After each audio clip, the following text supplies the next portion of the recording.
দক্ষিণ চব্বিশ পরগনার বারুইপুরের ঘটনা। অভিনব পন্থায় পুকুর ভরাটের অভিযোগ উঠল প্রায় 1 বিঘা জলাশয়ের দুই প্রান্তে ভিন্ন দুই মালিকের বিরুদ্ধে।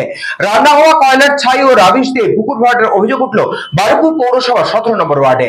দক্ষিণ চব্বিশ পরগনার বারুইপুরের ঘটনা। অভিনব পন্থায় পুকুর ভরাটের অভিযোগ উঠল প্রায় 1 বিঘা জলাশয়ের দুই প্রান্তে ভিন্ন দুই মালিকের বিরুদ্ধে। রান্না হওয়া কয়লার ছাই রাবিশ দিয়ে পুকুর ভরাটের অভিযোগ উঠল বারুইপুর পৌরসভার 17 নম্বর ওয়ার্ডে। বারুইপুর রেল ওভারব্রিজে ওঠার মুখে ডান দিকে একটি ধাবার বিরুদ্ধে অভিযোগ উঠল ধাবার পাশে রান্নার শেষে পোড়া কয়লা ছাই দিয়ে পুকুর ভরাটের চেষ্টার। যদিও অভিযোগ অস্বীকার করেছেন ধাবার মালিক পাতা উদ্দিন লস্কর। তার দাবি, রাতের বেলা রান্না হওয়ার পরে কয়লার ছাই নির্দিষ্ট জায়গায় ফেলা সম্ভব নয়, তাই পুকুর পাড়ে সেই ছাই রাখা হয় এবং প্রত্যেক সপ্তাহে তা আবার পরিষ্কার করে নির্দিষ্ট জায়গায় পাঠিয়ে দেওয়া হয়। না, এগুলো একদম বাজে কথা। আমাদের প্রত্যেক দিন যে ছাই আসে, ঠিক আছে, ওই ছাইটা আমাদের এক জায়গায় রাখা হয়, রেখে ওখানে প্রত্যেক সপ্তাহে অন্তর অন্তর আমাদের ছাইটা আবার তুলে নিয়ে অন্য জায়গায় ফেলে দেওয়া হয়। কারণ এতগুলো ছাই একসাথে তো এক জায়গায় ফেলে রাখা সম্ভব নয়। এটা একদম মিথ্যে করছে। আপনারা এসে দেখতে পারেন, এক সপ্তাহ অন্তর অন্তর মোটামুটি ছাইগুলো নিয়ে অন্য জায়গায় ফের আমাদের শিফট করে দেওয়া হয়, ফেলে দেওয়া হয়। যেরকম পুকুর সেরকম পুকুরই আছে।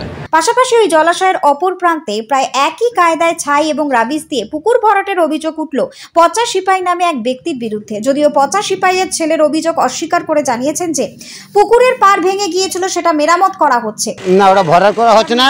রাস্তাটা ভেঙে গেছে, রাস্তাটা ঠিক করার জন্য ফের মাল ফেলে যাচ্ছে। রাস্তাটা ঠিক করছে, হ্যাঁ, পাড় মাঝি, হ্যাঁ হ্যাঁ হ্যাঁ, ওই ছাই দিয়ে ছাই তো কয়লা টয়লা এই সবগুলো যাচ্ছে, গিয়ে পরস্পর ওটা ফেলে যাচ্ছি, রাস্তা করছি। না না না না না না, ওটা ভুল কথা। ওটা কে করেছে কি না করি জানি না, ওটা ভুল কথা। যদিও বারুইপুরের প্রাণকেন্দ্রে রাস্তার পাশে এভাবে জলাশয় ভরাটের চেষ্টার গুরুতর অভিযোগে তীব্র সমালোচনা করলেন সিপিআইএম নেতা সুজন চক্রবর্তী এবং বিজেপি রাজ্য কমিটির সদস্য সুনীপ দাস। মুখ্যমন্ত্রীর কথার কার্যত কোনো মূল্য থাকছে না।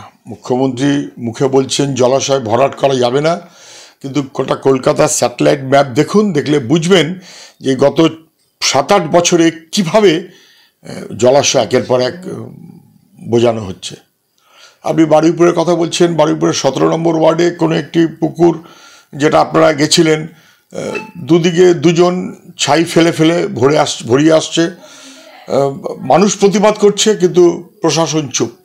বারুইপুরে 17 নম্বর ওয়ার্ডে যে পুকুরটি ভরাট হচ্ছে, সেই ওয়ার্ডের কাউন্সিলর খোদ চেয়ারম্যান নিজে, শক্তি রায় চৌধুরী। ভাবতেও অবাক লাগছে যে চেয়ারম্যান নিজের ওয়ার্ডের 1 বিঘের মতো জমি ভরাট হয়ে যাচ্ছে, না উনি করতে দিচ্ছেন কিছু না। এর পিছনে অসাধু চক্র আছে, পয়সার খেলা আছে।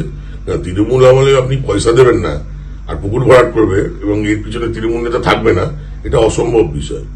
পুলিশ প্রশাসনকে বলবো, তৃণমূলের তরদাসগিরি ছেড়ে দিয়ে এই অনৈতিক যে কাজগুলো করছে যারা, সে তৃণমূলের নেতা হোক আর সাধারণ যারা ওখানকার ব্যবসায়ী হোক, তাদের বিরুদ্ধে আইনি প্রক্রিয়া করা এবং তাদের গ্রেপ্তার করে একটা নিদর্শন তৈরি করা।